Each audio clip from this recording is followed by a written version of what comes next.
Bien, continuamos. Decía que de pronto, pues, las situaciones que van en desmedro de la normal generación eh, de estímulos, el transporte, o más bien dicho, la velocidad de conducción y la intensidad, en más o en menos, constituyen la causa o la génesis de los problemas que afectan al sistema nervioso. Pero resulta que el sistema nervioso, como todos sabemos, constituye el que controla y maneja de manera muy evidente todo lo que concierne a la estructura y función del cuerpo humano. Entonces, digamos un síndrome convulsivo, digamos una epilepsia, es una situación, pero definitivamente seria, una situación que afecta de manera, pues, demasiado evidente, diría yo, en la vida mismo y de pronto, pues, todo el proceso de, si se quiere, pues, la calidad de vida. Pero claro, afortunadamente la ciencia, en particular la ciencia médica, ha logrado, pues, mediante estudios de investigación, de consolidar sustancias que a título de fármacos logran mantener una situación muy estable, logran controlar estas situaciones de alteración que en ocasiones realmente no tienen sentido, no tienen origen aparente o no se sabe realmente por qué se ha producido. Pero bien, ha mejorado notablemente la vida de las personas. Entonces, les decía que la neurotransmisión se hace mucho más ampliada, como vamos a ver más adelante, en el sistema nervioso central. Si en el autonómico o de pronto neurovegetativo hablábamos básicamente o concretamente de dos neurotransmisores, adrenalina y acetilcolina, acá pues también les recuerdo, existen la participación de estos dos mismos neurotransmisores, adrenalina, acetilcolina, pero y acá encontramos particularmente algo que también hemos mencionado, sobre todo a propósito del simpático, como la dopamina, la serotonina, la histamina, el ácido gamma aminobutírico, por ejemplo. Entonces, la presencia de más neurotransmisores nos hace pensar, por supuesto, de que las vías de conducción son mucho más amplias, mucho más variadas, pero es que asimismo si nosotros magnificamos o vemos de manera más clara la acción que tiene justamente encéfalo y médula, definitivamente nosotros no es que de pronto debemos manejar de que existen demasiados neurotransmisores, sino existen demasiadas funciones que tienen a su cargo el sistema nervioso central. Eh, Además, las famosas funciones cerebrales superiores, dentro de los cuales se establecen aquellas que son muy, muy propias del ser humano y que establecen la diferencia entre lo que es el ser humano como ser vivo racional de los otros seres vivos, incluyendo animales, por supuesto, mucho más de plantas, como es la afectividad, la inteligencia, la memoria, ¿cierto? Entonces, esos procesos son altamente especializados y requieren de la participación de diferentes sectores del cerebro, ¿sí? Y de una situación de combinación de manejo de estímulos de todo orden, tanto de pronto, pues, en este caso sería auditivos, de tacto, de gusto, de, si se quiere, pues, visión. Es decir, hay una conexión muy compleja que de pronto, pues, está determinando el que las famosas funciones superiores se den de manera, si se quiere, pues, completa como estamos acostumbrados y que la tenemos, gracias a Dios, normalmente todo el mundo, que no tenemos problemas, por supuesto. Entonces, basados en esta primera situación de enfoque, hablamos que la farmacología del sistema nervioso central comprende el estudio de dos tipos de fármacos: estimulantes nerviosos o depresores nerviosos. Esto tiene obviamente relación a lo que venimos insistiendo de clases de atrás, de que estimulantes nerviosos son aquellos que de pronto van a participar cuando la neurotransmisión en cuanto a su velocidad e intensidad estén demasiado quedadas, estén demasiado lentas, ¿no es cierto? Y el mecanismo de acción es la despolarización neuronal.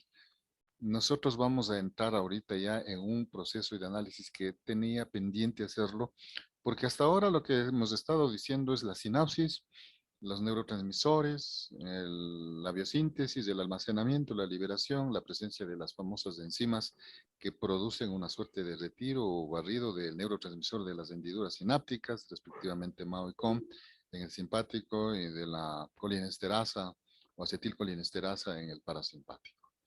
Pero de pronto también hemos hablado de la porción posináptica, hemos hablado de los receptores alfa y beta en el caso del simpático, muscarínico, nicotina en el caso del parasimpático. Entonces, esto como sinapsis y como explicación de cómo se efectúa la neurotransmisión, correcto, pero no hemos topado todavía el tema de cómo es que llega el estímulo, por ejemplo, para que se sintetice el neurotransmisor. Eso ya deben saber ustedes.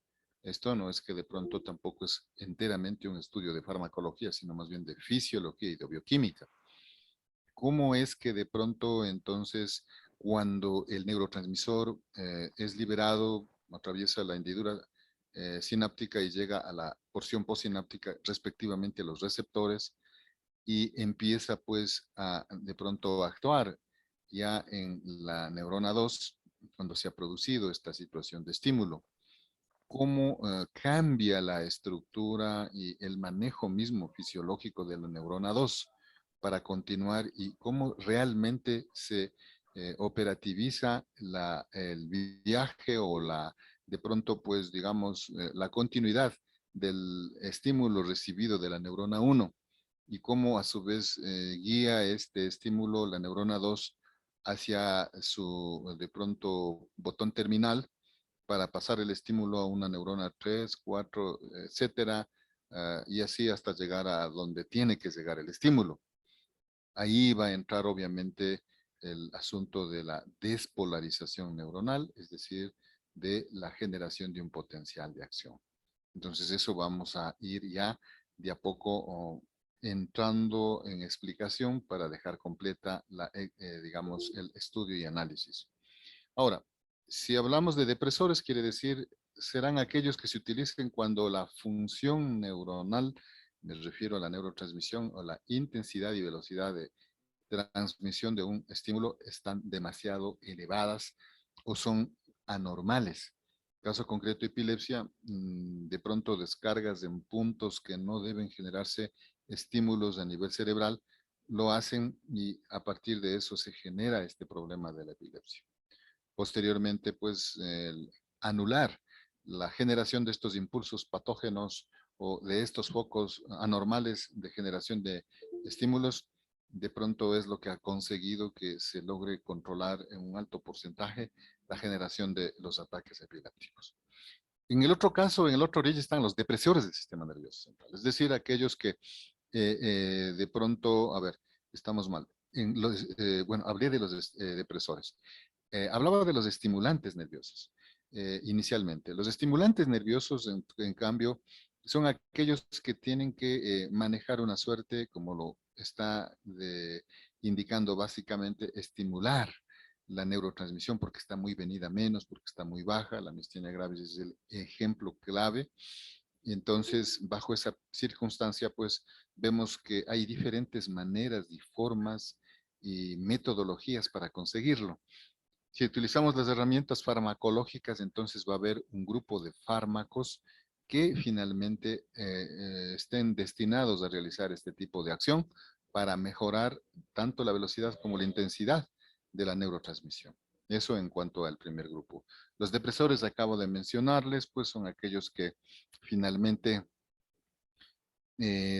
tratan en lo posible de frenar esa, digamos, velocidad alterada hacia arriba, esa intensidad también marcada en cuanto a la neurotransmisión en el sistema nervioso en general y particularmente en el sistema nervioso central, ¿no es cierto? Acá, en cambio, ya no se habla tanto de mecanismo de acción, sino de estabilización de la membrana celular. Es decir, es decir, tratando de que se aquiete la neurotransmisión, tratando de que la membrana de las neuronas venga pues a constituirse una especie de factor que de alguna manera disminuya esa velocidad anómala, esa intensidad de pronto anormal también, que se ha generado por situaciones patológicas, impidiendo que se produzca la despolarización. Entonces, en este caso, eh, eh, hablamos favoreciendo de la despolarización y en el otro caso, inhibiendo o disminuyendo la despolarización. Ahí está lo de estimulantes y los de depresores nerviosos. Pero como vemos acá, como que el grupo más importante que se va a tratar en este tema pertenece al grupo justamente también de los depresores del sistema nervioso central. Desde el punto de vista farmacológico y terapéutico, los depresores son más importantes que los estimulantes. Los depresores del sistema nervioso central disminuyen la actividad de los diversos centros nerviosos. La depresión central puede manifestarse de diversas formas según el centro afectado. Claro, para ello, pues nosotros vamos a ver luego en un video cómo está de diversificada y de claramente identificada un gran número de estructuras y a la vez funciones que tiene el encéfalo y la médula, pero no necesariamente se conoce todavía en su totalidad, digamos, pues las funciones que cada uno de los elementos constitutivos del encéfalo y médula tienen. Todavía existe una gran cantidad de datos que lo que se sabe es que se producen, pero todavía no se logra dilucidar en dónde se originan y por qué o cómo se producen. A ver, dentro de estos grupos tenemos anestésicos generales, fármacos que provocan una pérdida reversible de la sensibilidad, mortalidad y conciencia. Habíamos manifestado de que en este campo, pues, el estudio de este grupo de fármacos es pertinente o se corresponde a prácticamente, pues, a una ciencia médica o de pronto a una especialidad que en la actualidad es imprescindible en el ejercicio de la medicina, que es la anestesiología. Solo de imaginarnos una medicina o una cirugía sin anestesiología es imposible, definitivamente es imposible. Aún para las tareas aparentemente o entre comillas más elementales como suturar una herida, si no hay anestésico local, ¿sí? De pronto pues es una tarea titánica, es una tarea imposible de realizar porque el dolor profundo que esto implica realizar estas tareas pues impediría. El paciente, por supuesto, podría caer en shock de tanto dolor o hasta podría, por supuesto, por lo menos desmayarse y bajarse la presión. Los anestésicos generales no se diga ya para las grandes cirugías que a veces necesitan pues de un estado, como dice aquí, de disminución notable, control notable de sensibilidad, motilidad y conciencia por horas. Hay cirugías que van de 5, 7 hasta 10 horas, dependiendo de la complejidad. Pues imagínense sin anestésicos generales y sin anestesiólogos o sin anestesia. Los analgésicos, obviamente, también otro grupo súper importante, hace relación a aquellos que se utilizan para aliviar el dolor. Hay diferentes niveles y tipos de dolor, ¿no es cierto? Empezando pues por aquellos que todavía son de moderada intensidad de leve a moderada intensidad. Hablemos de paracetamol, hablemos de uno que otro de los AINES que también son utilizados inclusive como para aliviar el dolor. Los hipnoanalgésicos ya son fármacos que se utilizan sobre todo en aquellos casos de dolores demasiado intensos.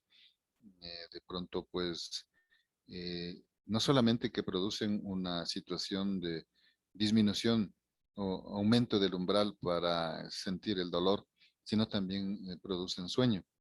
Entonces son analgésicos potentes, pero obviamente con la desventaja de que pueden producir adicción. Los relajantes musculares centrales, bueno, estos también constituyen un grupo de fármacos que son utilizados en el mismo ámbito de, sobre todo la anestesia general. Resulta de que dependiendo del tipo de cirugía, nosotros necesitamos que la tonicidad de los músculos, ¿sí? De pronto tenga que bajarse o se la pueda controlar. Si nosotros queremos, por ejemplo, hacer una cirugía a nivel abdominal para que todos estos músculos que forman la pared abdominal anterior, por ejemplo, que son una cantidad bastante importante y están muy bien dispuestos, tengan que relajarse y evitar de pronto de que se presenten como una suerte de barrera demasiado fuerte o demasiado intensa en cuanto a evitar el abordaje de las vísceras que están tras de estas paredes musculares. Entonces, por eso, en parte también lo de la situación de los relajantes musculares a nivel de traumatología. Ustedes pueden imaginar, pues, corrección de alguna, de pronto, articulación o de algún segmento óseo para lo cual se tenga que ir por planos debridando y abordando, pues, hasta llegar al plano muscular, mucho más todavía el músculo estriado, mucho más intenso, mucho más fuerte y difícil de acceso si es que no hubiera una situación de relajación muscular. Luego encontramos pues a los hipnóticos, que el nombre está claro, hipnosis, de pronto tendencia a la somnolencia y de pronto un manejo importante, sobre todo pues del sueño, ¿sí? Que constituye pues una situación muy utilizada en la actualidad, puesto que la situación de vida muy cambiante, muy difícil, muy estresante que se tiene hoy, tarde o temprano, pues pasa la factura y hay muchas personas que finalmente, pues, que no se han sabido controlar o la naturaleza misma de su trabajo hace que terminen provocándose problemas muy agudos, muy fuertes de insomnio. Entonces, siempre se está buscando formas o maneras y en este caso la farmacología aporta de alguna manera pues para tratar en lo posible de controlar esto que es muy grave, afecta demasiado al ser humano como es el insomnio. Entonces, eh, este último efecto se denomina en ocasiones hipnosis, es decir, el sueño inducido por los fármacos hipnóticos es distinto del estado pasivo inducido de manera artificial de sugestionabilidad llamado también hipnosis. Bueno, la hipnosis en sí es un proceso que se genera a partir de un trabajo de orden enteramente psicológico que se puede generar por parte del especialista, ¿no es cierto? Es decir, el especialista conoce perfectamente cierto tipo de protocolos y de técnicas que utiliza para tratar como un elemento adicional al farmacológico a través de los hipnóticos para conseguir definitivamente un mejor proceso de, si se quiere, pues resultado sumados pues fármacos y técnicas de hipnosis para el descanso, ojalá de manera lo más cercana a lo natural, que es el sueño. Los sedantes atenuan la hiperexcitabilidad nerviosa y tranquilizan a la persona que los reciben. En general, altas dosis de sedantes poseen acción hipnótica. Bueno, eh, también se utiliza con frecuencia y un alto porcentaje de personas, sobre todo adultas, que finalmente requieren de este tipo de fármacos porque, repito, la situación de eh, vida diaria y situaciones de orden, ya sea de tipo laboral o de problemas intrafamiliares o comunitarios o situaciones que al momento pues nos están afectando demasiado, pues hace que entremos en un momento dado a una situación demasiado crítica, yo diría, de, si se quiere, pues estado afectivo, emocional, psicológico. Los tranquilizantes ejercen una acción apaciguadora sobre la hiperexcitabilidad psíquica. Constituyen el grupo de fármacos psicotrópicos cuya función es modificar los trastornos emocionales sin alterar la conciencia, provocan escasa o nula tendencia al sueño. La diferencia entre sedantes y tranquilizantes, obviamente, pues los dos aparentemente estarían dirigidos hacia lo mismo con la particularidad de que los sedantes definitivamente pueden provocar sueño. Los tranquilizantes generalmente de alguna manera pues también tienen esta acción sedativa o apaciguadora, pero de pronto sin necesariamente producir sueño. Acá finalmente vienen los anticonvulsivantes que previenen y suprimen las convulsiones, siendo más importantes utilizar un tratamiento de la epilepsia. Los antiparkinsonianos que producen modificaciones de los movimientos motores extrapiramidales. Dos enfermedades muy concretas que obviamente pues han merecido la atención prioritaria en ciertos casos porque el aumento en la incidencia a nivel del mundo de estos problemas se ha visto reflejado pues en cada vez pues la generación de mayor cantidad de pacientes con estos problemas. Muchos de estos fármacos pueden incluirse en más de una categoría, es decir, hay algunos de pronto, por ejemplo, el campo de los barbitúricos. Según la dosis administrada, pueden actuar como hipnóticos o sedantes, inclusive como anestésicos generales. Es decir, los fármacos en sí, una vez que tienen una línea de acción de bajar o atenuar o disminuir la velocidad e intensidad de la neurotransmisión central, dependiendo de la dosis pueden actuar y de pronto pueden finalmente manejarse de distinta forma, dependiendo, por supuesto, también de la necesidad y el reajuste de las dosis. Los barbitúricos se incluyen dentro del grupo de los hipnóticos, clasificación de los depresores centrales. Bien, los depresores centrales, que es el grupo más importante que se ha mencionado pues desde el primer momento como para el estudio de la farmacología del sistema nervioso central, se clasifican en no selectivos o inespecíficos que disminuyen la función de todos los centros nerviosos en sentido descendente, siguiendo la ley de parálisis descendente de Jackson. Hablar de la función topográficamente hablando desde la parte craneal hacia la parte caudal, quiere decir entonces la participación de estos fármacos que finalmente pues van provocando una suerte de control, como dice pues acá, de centros nerviosos, pero de manera descendente.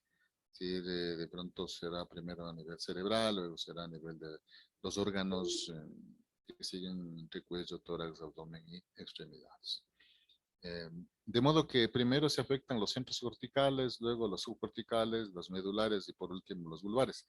Todos estos, todos, ustedes entienden, tienen a su cargo el control, decíamos, de las funciones claves que tiene el cuerpo humano. Por ejemplo, pues, en el primer caso, la conciencia, la afectividad y todo lo que son funciones superiores, incluyendo inteligencia, atención, de pronto, pues, eh, memoria, pero posteriormente vienen ya los centros que tienen mucha relación con lo que significa la sensibilidad y la motricidad. Recuerden de la corteza cerebral en donde se encuentran estas dos zonas claramente identificadas que controlan tanto la sensibilidad como la motricidad de todo el cuerpo. Bien, luego tenemos pues aquellos que tienen relación, por ejemplo, con la función clave, como son pues, por ejemplo, a nivel vulvar, el centro respiratorio, ¿no es cierto? Y por supuesto, de ahí en adelante, pues, funciones que finalmente tienen que ver con la vida mismo del ser humano. Entonces, hablar de anestésicos generales, alcoholes alifáticos, hipnóticos y sedantes están catalogados como no selectivos o inespecíficos. En el caso de los selectivos o específicos, disminuyen la función de ciertos centros nerviosos, pero sin seguir la ley de Jackson, es decir, aquí tenemos ya como una especie de direccionamiento exclusivo a afectar a una estructura o a una función determinada.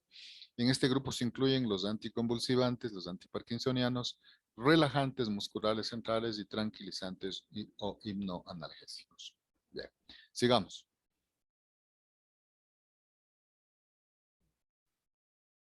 Bien, y ahí ya finalmente viene el ámbito de los anestésicos generales. Bien, si es que de pronto en el grupo podemos ubicarnos de la misma línea de David Vargas, me parece, lo de la farmacología del sistema nervioso central como para de pronto ir mejorando, ir caminando cada vez más al objetivo de pronto el trabajo en el sistema nervioso central, pues podríamos proyectarlo, por favor.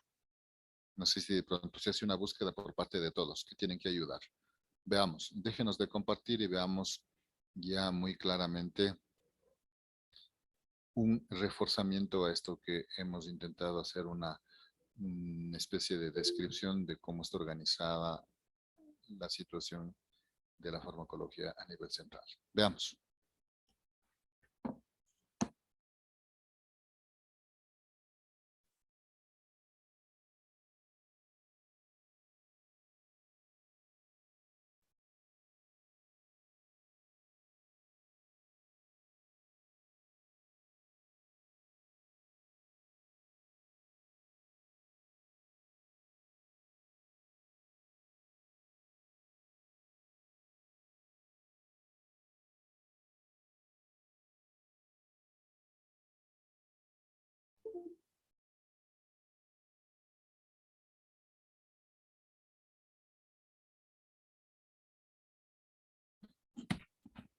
¿Quién va a proyectar, por favor, o están buscando todavía?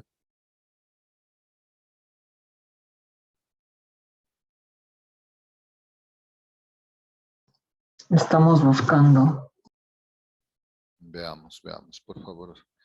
Debe tener, él tiene completo, ¿no? Tiene una serie de videos súper interesantes. Si no, pues, si realmente no existe, busquemos de prescripciónenfermera.com, la farmacología del sistema nervioso central.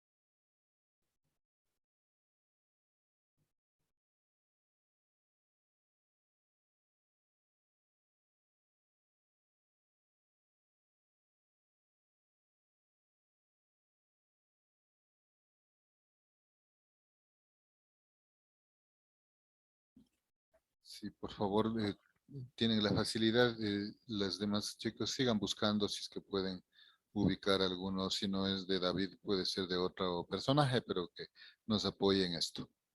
Sigan, por favor, la proyección.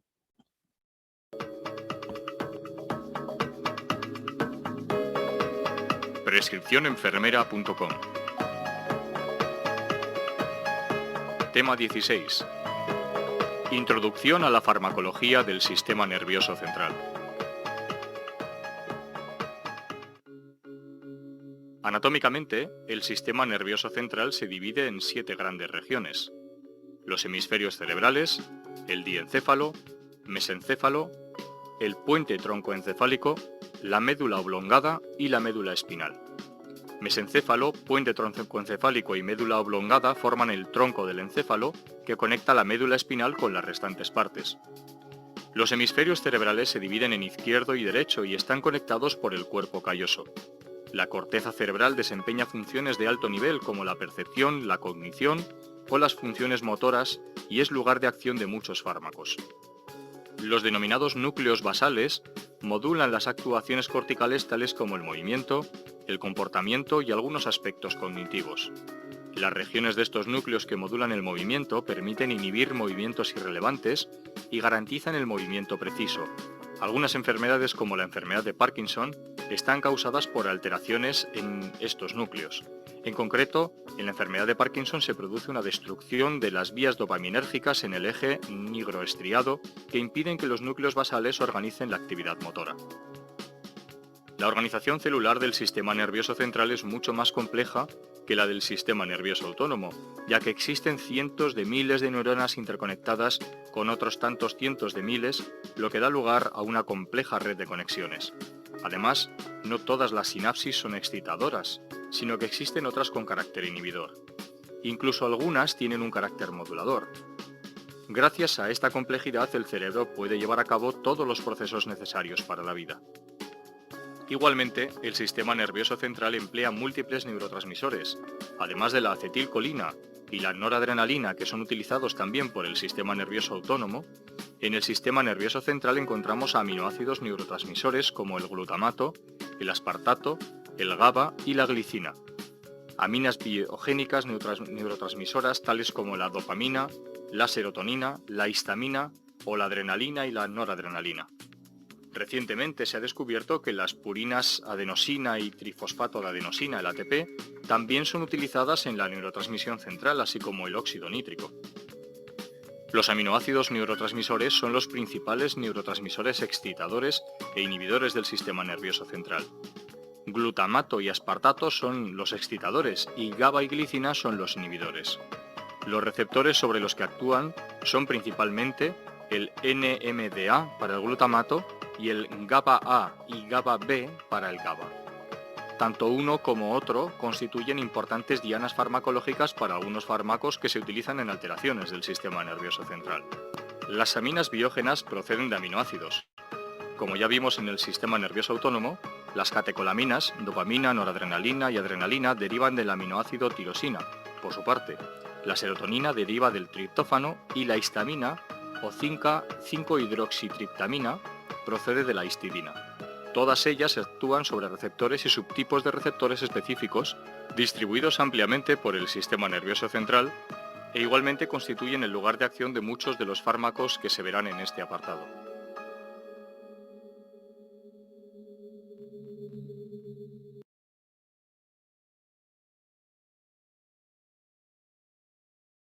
En la línea encontramos algo más avanzado ya sobre la farmacología, porque claro, esta es la parte introductoria que nos cayó muy bien acerca de lo que justamente estábamos charlando al inicio en base a la parte teórica que tenemos para el estudio. Veamos si encontramos pues algo mucho más concreto ya.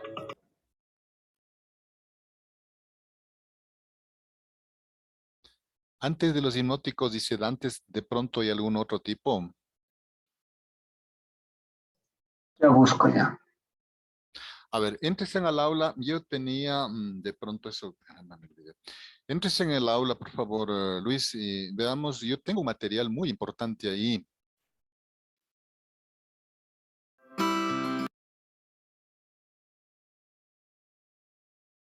¿Se me escuchó, Luis? Sí, doctor, ya estoy entrando al aula ya. Por favor.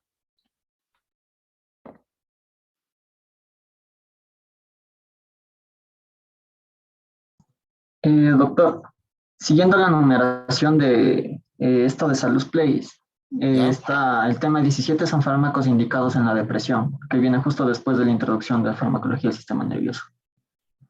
Luego están fármacos indicados en psicosis y de ahí de una pasa a hipnóticos y sedantes. ¿Qué más viene abajo? Contra la epilepsia. ¿Qué más? Anestesia. Por ahí podríamos empezar.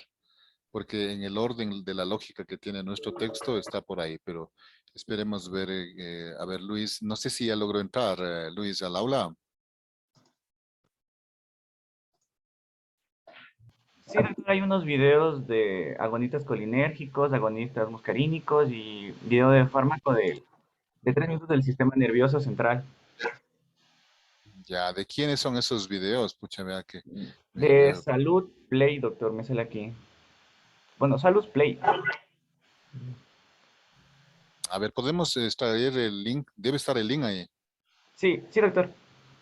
A ver, sáquese el link y veamos si es que hay una relación, porque esto se ha trabajado y algunos semestres y tenemos material que habíamos escogido, pero bueno, francamente cuando estábamos en la presencial era totalmente diferente, ¿no? La programación totalmente distinta. Ahora, bueno, estamos como estamos, pero ahí le damos, vamos. Veamos si le podemos extraer y ver cómo está enfocado esto. Es el mismo que ya proyectaron, doctor. Son casi los mismos que ya hemos proyectado. Allá. Entonces vayamos acá directo al que, gracias Luis, al que nos está proyectando Carlos. Busquemos el de anestésicos directamente, porque por ahí ustedes vieron, empezamos como anestésicos generales. A ver, antes de eso, ya, siga, está perfecto, siga. Prescripcionenfermera.com. Tema 22. Anestésicos generales.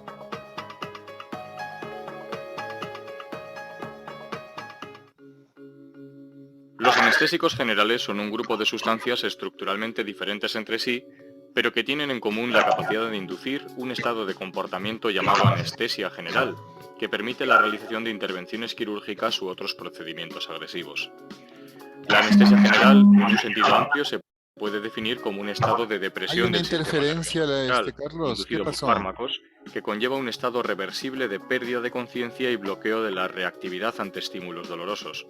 Sin embargo, esta definición no es del todo completa, ya que con una anestesia general, además de la pérdida de conciencia y la insensibilidad al dolor, se buscan además otros efectos tales como el bloqueo de reflejos somáticos y vegetativos, la amnesia y la inmovilización.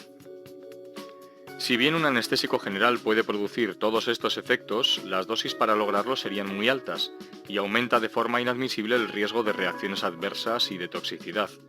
Por este motivo, en los procedimientos de anestesia general se utilizan combinaciones con varios fármacos para conseguir los efectos mencionados, de tal manera que la dosis de anestésicos sean menores y no presenten un riesgo para el paciente. Además, como en las combinaciones de fármacos se consigue un mejor manejo del paciente y una anestesia más completa.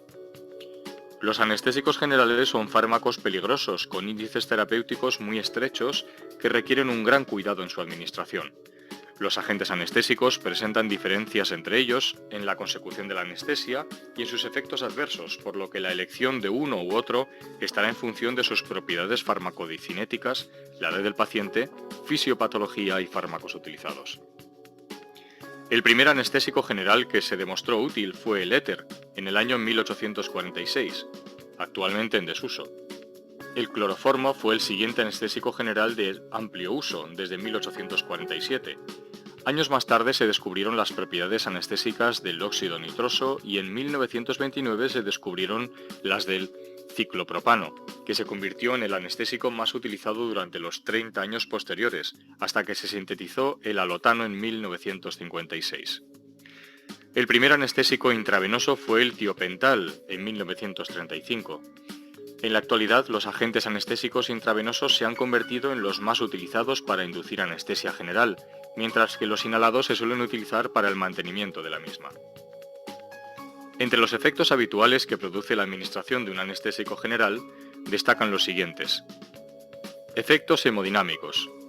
El efecto más importante es la inducción de anestesia, es una merma de la tensión arterial causada por vasodilatación directa, depresión del miocardio o ambos factores, disminución del control de vasoreceptores y decremento del tono simpático central. Hay variabilidad en cuanto a la magnitud de la caída según el agente anestésico. Efectos en las vías respiratorias y digestivas. Casi todos los anestésicos generales disminuyen o eliminan el impulso ventilatorio, por lo que será necesario utilizar ventilación asistida durante su administración. Además, se pierde el reflejo nauseoso y disminuye el estímulo para la tos. Disminuye también el tono del esfínter esofágico inferior con el riesgo de broncoaspiración. La intubación endotraqueal disminuye este riesgo. Los agentes bloqueantes neuromusculares ayudan a la colocación del tubo endotraqueal. Hipotermia. Además de factores como la temperatura ambiente, la exposición de cavidades corporales o el uso de soluciones intravenosas frías, los anestésicos generales causan hipotermia por la vasodilatación generalizada y disminución de la temperatura central. Además, disminuye el metabolismo y el consumo de oxígeno, con lo que se aminora la producción de calor. Así, un objetivo importante durante la anestesia es evitar la hipovolemia. Náuseas y vómitos, especialmente en el postoperatorio. Otros efectos que suelen aparecer al recuperar la conciencia incluyen hipertensión y taquicardia por recuperación del tono simpático y activación por el dolor. Puede surgir en ocasiones isquemia de miocardio y signos neurológicos. También pueden aparecer obstrucción de las vías respiratorias por efecto residual del anestésico y disminución parcial de conciencia. El control del dolor en el postoperatorio puede resultar en ocasiones complicado. Se verá con más detalle en el apartado de analgesia. Tradicionalmente, se ha utilizado para valorar la instauración de la anestesia las fases diferenciadoras de inducción de la anestesia tras administración de éter etílico que clasifican la depresión del sistema nervioso central en 4 etapas. Etapa 1. Desde el comienzo de la anestesia hasta la pérdida de conciencia. Etapa 2 o excitación. Desde la pérdida de conciencia hay un aumento de la actividad del sistema nervioso central por bloqueo de las neuronas inhibidoras. Etapa 3 o anestesia quirúrgica.